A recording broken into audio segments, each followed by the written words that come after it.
Have you ever heard yourself say something that sounds like love, but feels heavy, urgent, almost painful inside? What if some of the most romantic sounding words we use in relationships aren't love at all, but fear in disguise? Fear of being left, forgotten, replaced. If you've ever felt your heart race when someone pulls away, if silence feels unbearable, or if love feels more like anxiety than safety, stay with me until the end of this video, because today we're talking about anxious attachment and 7 sentences that sound like love, but are actually driven by fear. Anxious attachment doesn't mean you love too much. It means your nervous system learned that love is unstable. Somewhere along the way, connection became something you had to earn, monitor, or fight for.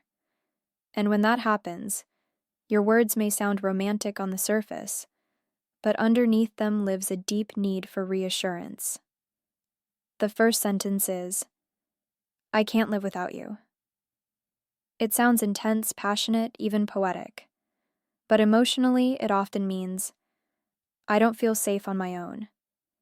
Love should add to your life, not become the only place where you feel okay. When someone becomes your emotional oxygen, every disagreement starts to feel like suffocation. The second sentence is, "Why didn't you text back? I was worried." Concern is normal, but when that worry turns into panic, spiraling thoughts, and fear of abandonment, it's no longer about the message. It's about what the silence represents. For an anxious attachment system, silence doesn't mean busy. It means, "I'm about to lose you." The third sentence is, "I'll do anything to make this work." Commitment is beautiful, but anxious attachment often translates this into self-erasure.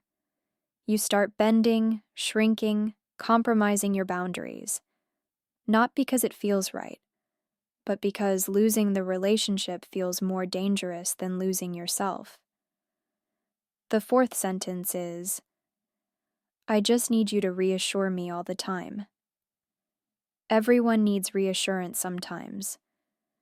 But when reassurance works only for minutes or hours before anxiety comes rushing back, the problem isn't your partner's love, it's that your nervous system doesn't know how to rest in it. No amount of external validation can replace internal safety. The fifth sentence is, "If you really loved me, I'd be enough." This sounds like a desire for closeness, but it often hides fear of comparison and replacement.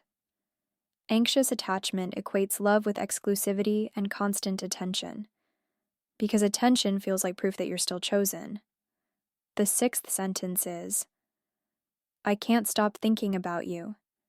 Intensity is often mistaken for passion, but when your thoughts become obsessive, when you analyze every word, every tone, every delay, that's not romance. That's a nervous system stuck in hypervigilance, scanning constantly for signs of loss. And the seventh sentence, the quietest but most heartbreaking, is, "I know this hurts me, but being alone would hurt more." This is where fear fully replaces self-love, where emotional pain becomes familiar, even comforting, because loneliness feels unbearable. This is the moment many people stay in relationships that keep reopening old wounds. If any of these sentences felt uncomfortably familiar, I want you to hear this clearly. There is nothing wrong with you. Anxious attachment is not a flaw.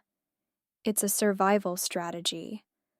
It formed in moments where love felt uncertain, inconsistent, or conditional.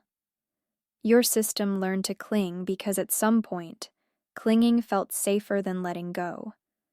But awareness changes everything.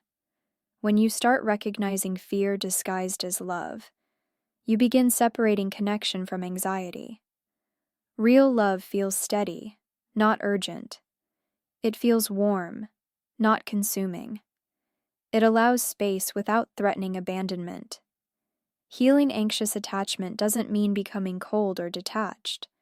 It means learning how to self-soothe, how to tolerate distance without panic, how to choose partners who offer emotional consistency, and how to stop abandoning yourself just to keep someone else close. If this resonated with you, and you want to understand your patterns more deeply, I invite you to subscribe to Decode Love. On this channel, we talk about attachment, emotional wounds, and relationships honestly, without shame, without cliches, but with compassion and clarity.